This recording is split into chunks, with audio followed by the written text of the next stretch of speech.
बुद्ध और वैश्या की कहानी। एक गूढ़ प्रेरणादायक एवं आत्म परिवर्तन की यात्रा पर आधारित कथा। अध्याय 1। नगर की एक औरत। श्रावस्ती नगरी में एक वैश्या रहती थी, नाम था अम्बपाली। सौंदर्य की ऐसी मूरत की राजाओं के मन डोल जाए और बुद्धिजीवी भी शब्द खो बैठे। वह नृत्य करती थी, गाती थी और नगर के सबसे संपन्न जनों में गिनी जाती थी। मगर उसकी आत्मा भीतर से जर्जर थी। हर रात एक नया चेहरा और हर सुबह एक नया खालीपन। उसने सुना था एक भिक्षु आया है नगर में। उसकी आंखों में शांति है, वाणी में अमृत और स्पर्श किए बिना वह हृदय को बदल देता है। लोग उसे बुद्ध कहते हैं। अम्बपाली हंसी, भला कोई मुझे बदल सकता है। मैं अम्बपाली हूँ, वेश्या नहीं, कला हूँ। लेकिन फिर भी देखती हूँ उस बुद्ध को। अध्याय 2। जब आंखें मिली। अम्बपाली सभा में पहुंची। बुद्ध वृक्ष के नीचे बैठे थे, मौन, स्थिर, लेकिन जैसे समस्त ब्रह्मांड वहीं ठहर गया हो। हजारों लोग थे वहां, मगर अम्बपाली के कानों ने केवल बुद्ध की आवाज सुनी। मनुष्य जैसा सोचता है वैसा ही बनता है। बाहरी सौंदर्य क्षणिक है, आत्मा का सौंदर्य शाश्वत। बुद्ध की आंखें उसकी आंखों से मिली, न कोई तिरस्कार न मोह, बस एक दर्पण की तरह शुद्ध दृष्टि। अम्बपाली भीतर हिल गई। ये कैसी दृष्टि थी? उसने मुझे नग्न नहीं किया, उसने मुझे स्वीकार किया। अध्याय 3। दावत का आमंत्रण। सभा के बाद अम्बपाली बुद्ध के पास गई। लोग फुसफुसाने लगे, एक वेश्या और बुद्ध के पास। लेकिन बुद्ध ने न मुस्कुराया न नजरें चुराई। अम्बपाली बोली, भगवान, कल मैं आपको अपने घर आमंत्रित करना चाहती हूँ भोजन के लिए। क्या आप आएंगे? सभा स्तब्ध। बुद्ध ने शांत स्वर में उत्तर दिया, अगर भोजन शुद्ध होगा और भाव शुद्ध होंगे तो मैं अवश्य आऊंगा। दूसरे दिन नगर का राजा भी बुद्ध को बुलाने आया। बुद्ध ने विनम्रता से कहा, मैं वचन दे चुका हूँ, मैं अम्बपाली के घर जाऊंगा। राजा चौंक गया, वो तो एक वैश्या है। वह एक आत्मा है जो खोज में है। बुद्ध ने कहा, मैं वहां जाऊंगा जहां कोई परिवर्तन चाहता है। अध्याय 4। पहली बार आत्मा ने गाया। अम्बपाली ने अपने घर को फूलों से सजाया, मगर पहली बार बिना श्रृंगार के रही। उसने अपनी आंखों में अंजन नहीं लगाया, अपने होठों को लाल नहीं किया। वह एक स्त्री बनकर बैठी रही, न कोई मुखौटा न कला। बुद्ध आए, शांत, सरल, सजीव। भोजन हुआ। फिर अम्बपाली ने कहा, भगवान, क्या आप मुझे कुछ उपदेश देंगे? बुद्ध बोले, तुम फूल हो, मगर जो कंटीली बेलों से घिरी हो। जिस दिन तुम उन बेलों को काट दो, वासना, अभिमान, लालच, तुम्हारी सुगंध सारी दुनिया को बदल देगी। अम्बपाली की आंखों से आंसू बहने लगे।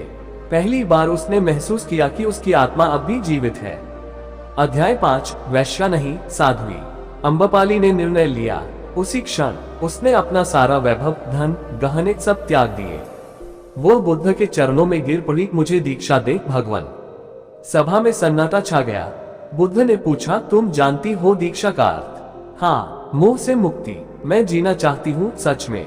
बुद्ध मुस्कुराए, तब आज से तुम वैश्या नहीं, साध्वी हो। अम्बपाली ने सिर मुंडवाया, भगवा वस्त्र पहना और अपने सारे गहने संत को दान दे दिए। अध्याय 6। आत्मा का पुनर्जन्म। वर्षों बीते। अम्बपाली अब एक ध्यान साधिका थी। वह गांव गांव जाकर स्त्रियों को उपदेश देती, बताती, सौंदर्य बाहर नहीं, भीतर है। जो स्त्री आत्मा को समझे वही सच्ची रानी है। लोग अब उसे महासाध्वी अम्बपाली कहते थे। उसके उपदेशों से कितनी ही स्त्रियां वेश्यावृत्ति छोड़ ध्यान की ओर आई। और अम्बपाली ने एक नई परंपरा की शुरुआत की, नारी संन्यास की। बुद्ध ने एक दिन कहा, देखो ये परिवर्तन कैसा होता है। जिसने संसार को भोगा, अब संसार को मुक्ति की राह दिखा रही है। अध्याय 7। अंतिम सांस, अंतिम बोध। अंत समय में अम्बपाली ने ध्यान की मुद्रा ली। शिष्य पूछने लगे, आपको डर नहीं लगता? अम्बपाली हंसी, मैं मर नहीं रही, मैं मुक्त हो रही हूँ। शरीर गया तो क्या, आत्मा अब हल्की हो गई है। उसकी आंखें बंद हुई, एक दीर्घ श्वास ली और शांत हो गई। दूर बैठा एक भिक्षु बोला, एक वैश्या ने साध्वी बनकर मोक्ष पाया। क्या संसार में इससे बड़ा परिवर्तन संभव है? बुद्ध की वाणी गूंजी, हर आत्मा दीपक बन सकती है, चाहे वह अंधकार में जन्मी हो। बस एक चिंगारी चाहिए, बोध की। बुद्ध की सीख, ग्रेटर देन तुम जो भी हो, जहां भी हो, तुम बदल सकते हो। यह संसार तुम्हारे कर्मों से तुम्हारी पहचान बनाता है, लेकिन आत्मज्ञान तुम्हें उस पहचान से परे ले जाता है। ये कहानी केवल अम्बपाली की नहीं, उन सभी की है जो अपने अंधेरे को पहचान कर प्रकाश की ओर चल पड़ते हैं। अध्याय 8। अम्बपाली की विरासत। अम्बपाली तो अब इस पृथ्वी पर नहीं रही, लेकिन उसकी उपस्थिति वनों, ग्रामों और नगरों में एक सुगंध की तरह फैल गई थी। श्रावस्ती के स्त्री वर्ग में बदलाव दिखने लगे थे।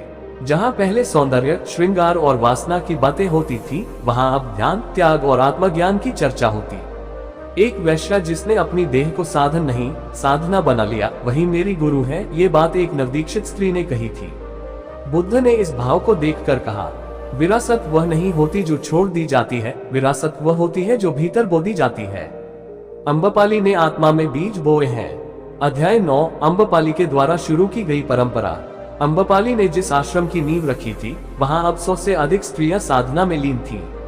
उनमें से कई पूर्व वेश्याएं थीं, जो अम्बपाली के उपदेशों से बदल गईं। उनकी दिनचर्या कठोर थी, प्रातः ध्यान, मध्याह्न में भिक्षाटन, संध्या में उपदेश और रात्रि में मौन साधना। पर कोई भी शिकायत नहीं करता। हर साध्वी के कमरे में एक वाक्य लिखा रहता था, मैं जो थी वह बीत गया, मैं जो हूँ वह शुद्ध है। बुद्ध ने इस परंपरा को देख आशीर्वाद दिया। ये स्त्रियों का संग पुरुष संग से भी अधिक तेजस्वी होगा, क्योंकि यह परिवर्तन की ज्वाला से जन्मा है। अध्याय 10। अम्बपाली की शिष्या सुवर्णा। सुवर्णा अम्बपाली की प्रिय शिष्या थी। वह कभी राजसभा की नर्तकी थी, लेकिन अम्बपाली से मिलकर उसका जीवन बदल गया। एक दिन सुवर्णा ने पूछा, गुरु माँ कहती थी कि सौंदर्य आत्मा में होता है, पर जब ये शरीर बूढ़ा हो जाएगा तो मैं खुद को कैसे पहचानूंगी? बुद्ध ने कहा, जब देह नष्ट होती है, आत्मा निखरती है। जिसने अपने सौंदर्य को भीतर रोपा है, वह मरकर भी सुगंध छोड़ जाता है। सुवर्णा ने उसी दिन प्रतिज्ञा ली, मैं अम्बपाली की तरह अपने जीवन को मिशन बनाऊंगी, मोक्ष की मशाल जलाऊंगी। अध्याय 11। नगर के दरबार में क्रांति। श्रावस्ती की रानी, जो पहले अम्बपाली से ईर्ष्या करती थी, अब उसी की शिक्षाओं से प्रेरित होकर साध्वी बनना चाहती थी। दरबार में राजा ने पूछा, तुम एक रानी होकर क्यों संन्यास लेना चाहती हो? रानी ने कहा, जब एक वैश्या आत्मज्ञान पा सकती है, तो मैं रानी होकर क्यों न आत्मा की खोज करूं? बुद्ध ने ये सुना और कहा, धर्म न राजा देखता है, न वेश्या। धर्म केवल भीतर की प्यास देखता है। अध्याय 12। अम्बपाली के नाम पर एक ग्रंथ। सुवर्णा और अन्य साध्वियों ने अम्बपाली के उपदेशों को संग्रहित किया। इस ग्रंथ का नाम रखा गया अम्बपाली सूत्र। इसमें वह हर बात थी जो अम्बपाली ने सीखी, सिखाई और जानी थी। उदाहरण स्वरूप, देह से प्रेम करना सरल है, आत्मा से प्रेम करना कठिन, पर वही शाश्वत है। मैं जब तक दूसरों की आंखों में सुंदर दिखना चाहती थी, तब तक दुखी थी। जब मैंने अपनी आंखों में खुद को स्वीकार किया, तब शांति मिली। ये ग्रंथ स्त्रियों के लिए एक दीप बन गया। अध्याय 13। बुद्ध की अंतिम प्रशंसा। जब अम्बपाली की मृत्यु को 5 वर्ष बीत गए, एक दिन बुद्ध ने भिक्षुओं को संबोधित करते हुए कहा, यदि कोई यह कहे कि स्त्रियां मोक्ष प्राप्त नहीं कर सकती, तो अम्बपाली को देखो। वो तुम सबसे पहले वहां पहुंची जहां मैं पहुंचने की शिक्षा देता हूं। भिक्षु मौन थे, उनकी आंखें नम थीं। बुद्ध बोले, उसने त्याग किया, तप किया, ध्यान किया और अनंत को छू लिया। क्या ये किसी साधारण मनुष्य की बात हो सकती है? अध्याय 14। अम्बपाली की गूंज। अब भी जब जब कोई स्त्री आत्मज्ञान की राह पर चलती है, अम्बपाली की गूंज सुनाई देती है। तुम कौन हो? ये तुम्हारे जन्म से तय नहीं होता, तुम्हारे जागरण से तय होता है। वनों में, नदियों के तट पर, आश्रमों में और हृदयों में अम्बपाली की आत्मा एक दीपक की तरह जल रही है। अध्याय 15। सुवर्णा का आत्म परिवर्तन। सुवर्णा अब अम्बपाली की राह पर पूरी तरह अग्रसर थी। एक दिन ध्यान की अवस्था में उसकी आंखों से आंसू बह निकले। उसने अनुभव किया कि मैं केवल देह नहीं हूँ, मैं वह ज्योति हूँ जो देह के भीतर जल रही है। उसने निश्चय किया, अब मैं अम्बपाली की तरह औरों को जगाऊंगी। वह नगर नगर घूमकर स्त्रियों को आत्मबोध की शिक्षा देने लगी। उसकी वाणी में अम्बपाली की आत्मा बोलती थी। लोग कहते थे, सुवर्णा नहीं, अम्बपाली दोबारा जन्मी है। अध्याय 16। अम्बपाली सूत्र की व्याख्या। सुवर्णा और भिक्षुणियां अब अम्बपाली सूत्र पर प्रवचन देने लगी। एक सूत्र था, वेश्या वह है जो खुद को बेचती है, मुक्त वह है जो खुद को पहचानती है। इस पर चर्चा करते हुए सुवर्णा ने कहा, हम सब ने कभी न कभी अपनी आत्मा को दुनिया के सामने झुकाया है, वह भी वेश्यावृत्ति ही है। आत्मा को सच्चे स्वरूप में जानना ही मुक्ति है। लोग स्तब्ध हो जाते थे। यह एक नई दृष्टि थी जो स्त्री और पुरुष दोनों को भीतर तक हिला देती। अध्याय 17। बुद्ध का अंतिम मिलन। एक बार सुवर्णा बुद्ध से अंतिम बार मिलने गई। वह दंडवत हुई और बोली, भगवान, अम्बपाली ने मुझे फिर से जन्म दिया, क्या मैं उनके जैसी बन पाए? बुद्ध ने मुस्कुराकर कहा, अम्बपाली ने वृक्ष लगाया, तुम उसकी छाया हो। वृक्ष अब भी जीवित है, क्योंकि छाया अब भी लोगों को ठंडक दे रही है। बुद्ध का ये वचन उसके जीवन का सबसे बड़ा पुरस्कार था।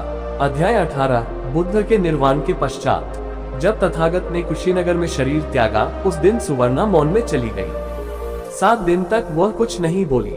फिर अचानक सभा में आए और बोली, तथागत शरीर से गए हैं, पर उनकी आत्मा अब हर स्त्री के भीतर बोल रही है जो सुन सके।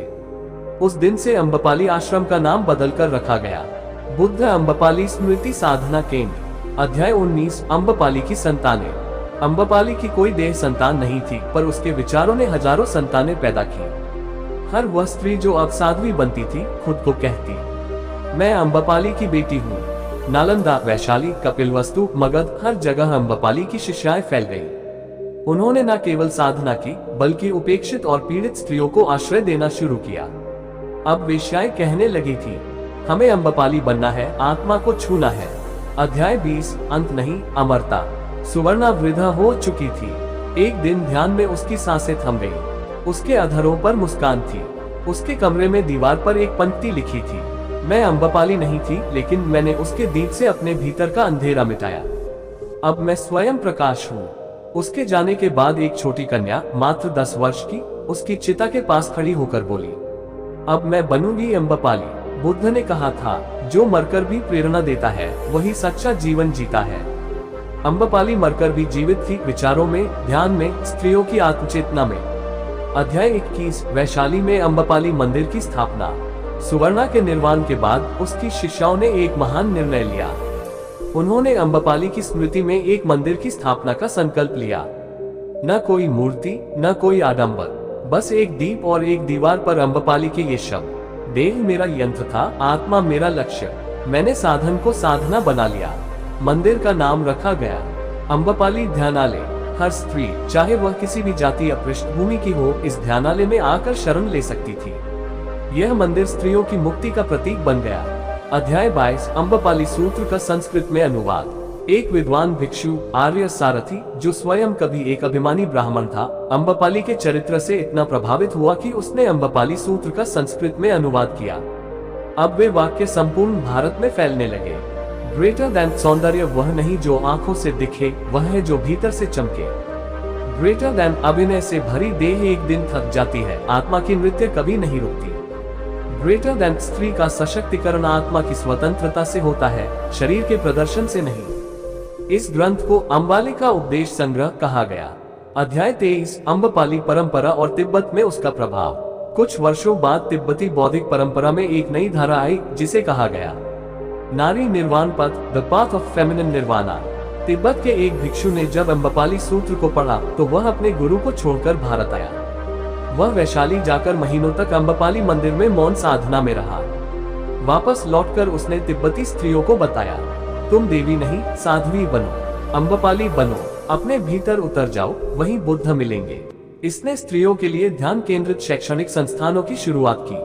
अध्याय 24 एक वेश्या की आत्मकथा, मैं अम्बपाली बन गई। शताब्दियां बीत गईं। फिर मगध में एक स्त्री ने आत्मकथा लिखी। वह कभी वेश्या थी।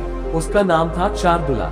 उसकी आत्मकथा का नाम था, मैं अम्बपाली बन गई। उसमें उसने लिखा, ग्रेटर दैन, मैंने अपने जीवन के हर पुरुष को भगवान समझा, पर वे सब मुझे वस्तु समझते रहे। फिर एक दिन किसी ने अम्बपाली सूत्र मेरे हाथ में दिया।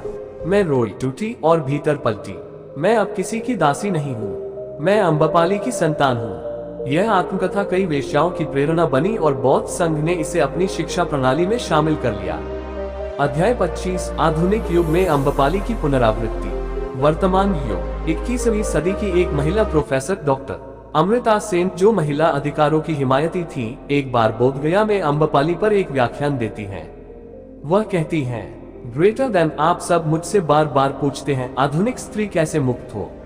मैं कहती हूँ, अम्बपाली को पढ़ो। वह स्त्री जो हजारों साल पहले जीवित थी, वह आज की स्त्रियों से कहीं ज्यादा जागृत थी। उसे देखो, उसमें उतर जाओ, तुम खुद को जान जाओगी। उनकी यह स्पीच वायरल हो जाती है। लाखों युवा लड़कियां #I am अम्बपाली नाम से एक डिजिटल मुहिम शुरू करती हैं। अध्याय 26 वैश्विक अम्बपाली ध्यान संप्रदाय। अब 22 देशों में अम्बपाली आश्रम खुल चुके हैं। वहां किसी का धर्म नहीं पूछा जाता, बस एक प्रश्न पूछा जाता है, क्या तुम अपनी आत्मा को देखना चाहती हो? और हर साधिका उत्तर देती है, हाँ, मैं अम्बपाली की बेटी बनना चाहती हूँ। बुद्ध की भविष्यवाणी सच हो गई। वह स्त्री जो अंधकार से प्रकाश की ओर चलती है, वह पीढ़ियों का मार्ग बनाती है। अध्याय 27 अम्बपाली ध्यान संप्रदाय की दीक्षा विधि। अब अम्बपाली संप्रदाय में कोई भी स्त्री तभी प्रवेश कर सकती थी जब वह एक व्रत ले। मैं देह को नहीं, आत्मा को अपना स्वरूप मानूंगी। मैं स्वयं को, किसी पुरुष को, समाज को या स्मृतियों को बेचूंगी नहीं। मैं अपने भीतर के दीप को ही अंतिम सत्य मानूंगी। दीक्षा के दिन उस स्त्री को एक श्वेत वस्त्र, एक दीप और एक लघु अम्बपाली सूत्र दिया जाता था। दीक्षा के अंतिम शब्द होते, अब तू अम्बपाली है जो अपने भीतर के अंधकार को पहचान गई है। अध्याय 28 बुद्ध के 5 शिष्यों द्वारा अम्बपाली को अंतिम श्रद्धांजलि। बुद्ध के 5 प्रमुख शिष्य सारिपुत्र, मौदगल्यान, आनंद, महाकश्यप और उपाली जब अम्बपाली की मृत्यु की खबर सुनते हैं तो वे वैशाली में एकत्र होते हैं। आनंद कहते हैं, वह स्त्री जिसने गंध और श्रृंगार से ध्यान और वैराग्य की ओर छलांग लगाई, वह साधारण नहीं थी। महाकश्यप ने अम्बपाली की स्मृति में स्त्री ध्यान विनय की रचना की। ये पहली बार था जब किसी स्त्री को बौद्ध भिक्षुओं की तरह धम्म उपदेशक के रूप में मान्यता मिली। अध्याय 29 अम्बपाली सूत्र पर आधारित ध्यान साधना विधि। अम्बपाली ध्यान विधि बहुत सहज थी परंतु गहन।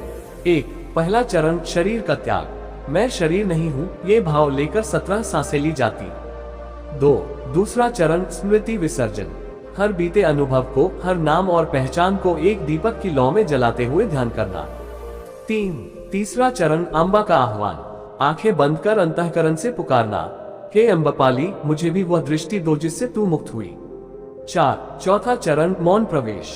33 मिनट मौन, कोई शब्द नहीं, कोई विचार नहीं, केवल अपने भीतर की नारी की ध्वनि। इस विधि से हजारों स्त्रियों का आंतरिक कायाकल्प हुआ। अध्याय 30 अम्बपाली की भविष्यवाणी। 21वीं सदी में फिर लौटूंगी। अम्बपाली ने मरने से पहले अपने निकटतम शिष्या धम्मप्रिया से कहा था, जब स्त्रियां फिर से केवल शरीर बन जाएंगी, जब सौंदर्य फिर से बिकेगा, जब संसार फिर से स्त्री को वस्तु समझेगा, तब मैं लौटूंगी। पर इस बार मेरे हाथों में वीणा नहीं होगी, ध्यान होगा। मैं फिर जन्म लूंगी, किसी कोठे में नहीं, किसी विश्वविद्यालय में। इस भविष्यवाणी को सुनकर धम्मप्रिया ने उसे एक ताम्रपत्र पर अंकित किया, जो आज भी वैशाली संग्रहालय में सुरक्षित है। अध्याय 31 अम्बपाली की संततियां। एक वंश नहीं, एक चेतना। अम्बपाली की कोई संतान नहीं थी, लेकिन उसने चेतना को जन्म दिया। हर उस स्त्री को जिसने उसके सूत्रों को पढ़कर देह के बंधन से निकल आत्मा की उड़ान भरी, वह अम्बपाली की संतान कहलाई। इनमें प्रमुख नाम थे नंदिता, जो कभी नगरवधू थी, अब ध्यान साधिका बनी। मातृवाणी, जिसने अम्बपाली सूत्रों को हिंदी और बांग्ला में अनुदित किया। संगीता, जिसने कोलकाता के रेड लाइट एरिया में पहला अम्बपाली केंद्र खोला। यह अब एक वंश नहीं, एक विचार बन चुका था। अध्याय 32 अम्बपाली की वापसी। वर्तमान की एक साध्वी की आत्मकथा। 21वीं सदी में दिल्ली विश्वविद्यालय में एक शोध छात्रा नीलिमा सेन अम्बपाली पर शोध कर रही थी, पर यह शोध धीरे धीरे उसकी आत्मा का आईना बन गया। एक दिन उसने सब कुछ त्याग दिया, करियर, परिवार, पहचान, और बन गई साध्वी अम्बालिका। उसने हिमालय में ध्यान केंद्र खोला और अपने पहले प्रवचन में कहा, मैं वही हूँ जो तब वैशाली में थी। मैं फिर लौटी हूँ, पर अब मेरी लड़ाई देह की नहीं, चेतना की है। तुम सब जागो, क्योंकि अम्बपाली फिर जगी है। अध्याय 33 अम्बपाली और बुद्ध समय के पार का संवाद। इस अध्याय की रचना कल्पना और ध्यान में हुई। एक ध्यान योगी ने ध्यान में बुद्ध और अम्बपाली के बीच एक संवाद सुना। अम्बपाली, भगवान, क्या मैंने आपका कार्य पूर्ण किया? बुद्ध, तुमने उसे आरंभ किया जो युगों तक चलता रहेगा। तुम स्त्री नहीं, तुम वह शक्ति हो जो माया को माध्यम बना सकती है। तुम्हारी कथा कोई अंत नहीं जानती, क्योंकि वह तो जागृति की कथा है। अध्याय 34 अम्बपाली गाथा का नाट्य रूपांतरण। वाराणसी के एक कलाकार ऋत्विक ने अम्बपाली की जीवन गाथा को एक नाटक में ढाला। नृत्य से निर्वाण तक। इस नाटक में मंच पर अम्बपाली 2 रूपों में दिखती। एक अम्बपाली जो श्रृंगार में लिप्त है, दूसरी अम्बपाली जो ध्यान में विलीन है। हर दृश्य के अंत में दोनों अम्बपाली एक दूसरे को निहारती, जैसे एक देह दूसरी आत्मा से संवाद कर रही हो। इस नाटक ने भारत ही नहीं, जापान, थाईलैंड, श्रीलंका और अमेरिका तक में ध्यान जागृति की लहर फैलाई। अध्याय 35 अम्बपाली संप्रदाय के विरोध और संघर्ष। जैसे जैसे अम्बपाली संप्रदाय बढ़ा, विरोध भी बढ़ा। कुछ परंपरावादी भिक्षु बोले, स्त्री को मोक्ष कैसे मिल सकता है, वो तो माया है। कुछ राजनीतिक शक्तियां डर गईं। यदि स्त्रियां ध्यान से जाग गईं, तो हमारा नियंत्रण कैसे रहेगा? अम्रपाली केंद्रों पर पत्थर फेंके गए, पुस्तकें जलाई गईं, पर हर विरोध से साधिकाएं और शांत होती गईं, क्योंकि उन्हें अम्रपाली का ये सूत्र याद था, जिसे भीतर की लौ ने छू लिया, उसे बाहर की आंधी क्या हिला सकती है। अध्याय 36 अम्रपाली सूत्र का वैज्ञानिक विश्लेषण। इंस्टीट्यूट ऑफ न्यूरोसाइंस पुणे में अम्रपाली ध्यान विधि पर प्रयोग हुआ। परिणाम 17 सांसों की विधि से मस्तिष्क की प्रीफ्रंटल कॉर्टेक्स में एक्टिविटी बढ़ी। ध्यान के तीसरे चरण में गामा वेव्स तीव्र हुई, जो गहरी चेतना की सूचक है। कई स्त्रियों में PTSD, एंजाइटी और बॉडी शेम के भाव नष्ट हुए। डॉक्टर वेदांगिनी ने कहा, अम्रपाली एक क्रांतिकारी थी, उसकी साधना आधुनिक चिकित्सा से कहीं आगे है। अध्याय 37 एक विदेशी स्त्री की भारत में आकर अम्रपाली बनना। क्लारा एक फ्रेंच फिल्म अभिनेत्री जो ग्लैमर से ऊब चुकी थी, भारत आए, वाराणसी में ध्यान केंद्र में अम्रपाली गाथा सुनी और टूट गई। उसने सब त्याग दिया। अब वह साध्वी अम्बालिका देवी के नाम से हिमालय में अम्रपाली गुफा केंद्र चला रही है। वह कहती है, मैं पहले भी अम्रपाली रही हूँ, तब देह का अभिनय करती थी, अब आत्मा का। अध्याय 38 अम्रपाली की आत्मा का जागरण, एक सामूहिक ध्यान। एक रात पूर्णिमा पर 11 देशों में 1 लाख से अधिक स्त्रियों ने एक साथ अम्रपाली सूत्र पढ़ा। जिस क्षण वे तीसरे चरण में पहुंची, कई साधिकाओं को एक ही स्वप्न आया। सुनहरी आभा में एक स्त्री न नाच रही थी, न बोल रही थी, बस ध्यान में थी। उसकी आंखें कह रही थी, तुम जगो, अब समय आ गया है। अगले ही दिन जापान में एक महिला ने आत्महत्या का विचार त्याग दिया। ब्राजील में एक यौन शोषण पीड़िता ने अपना पहला ध्यान केंद्र खोला। भारत में एक भिक्षुनी ने पहली बार सार्वजनिक प्रवचन दिया। अध्याय 39 बुद्ध और अम्रपाली, अंतिम संवाद का रहस्य। बुद्ध की मृत्यु के बाद आनंद ने पूछा, भगवान, क्या आप अम्रपाली से प्रेम करते थे? बुद्ध मुस्कुराए और बोले, मैं किसी से प्रेम नहीं करता, मैं सबको प्रेम में ही देखता हूँ। पर यदि आत्मा की गहराई को प्रेम कहा जाए, तो हाँ, अम्रपाली मेरी सबसे प्रबुद्ध शिष्या थी। ये संवाद पाटलिपुत्र के ध्यान ग्रंथों में गोपनीय रूप से सहेजा गया, क्योंकि उस युग में ये स्वीकार करना कठिन था कि एक वैश्या भी निर्वाण को छू सकती है। अध्याय 40 अम्रपाली का अंतिम संदेश, भविष्य की स्त्रियों के लिए। अम्रपाली के ध्यान केंद्र की एक पुरानी दीवार पर एक शिलालेख मिला। ग्रेटर देन, हे भविष्य की पुत्रियों, जब तुम फिर से श्रृंगार में खो जाओ, जब तुम्हें लगे तुम देह हो, जब तुम्हें लगे पुरुष तुम्हारा निर्णय करेगा, तब मेरी यह प्रार्थना पढ़ना। ग्रेटर देन, मैं अम्रपाली हूँ, मैं वो हूँ जो बिककर भी न बिकी, मैं वो हूँ जो टूटी पर फिर ध्यान में उठी। तुम भी उठ सकती हो, यदि तुम एक क्षण के लिए अपनी सांसों पर टिक सको। और इसी के साथ समाप्त होती है अम्रपाली की यह गुण गाथा। पर वास्तव में यह एक अंत नहीं, एक नई चेतना की शुरुआत है।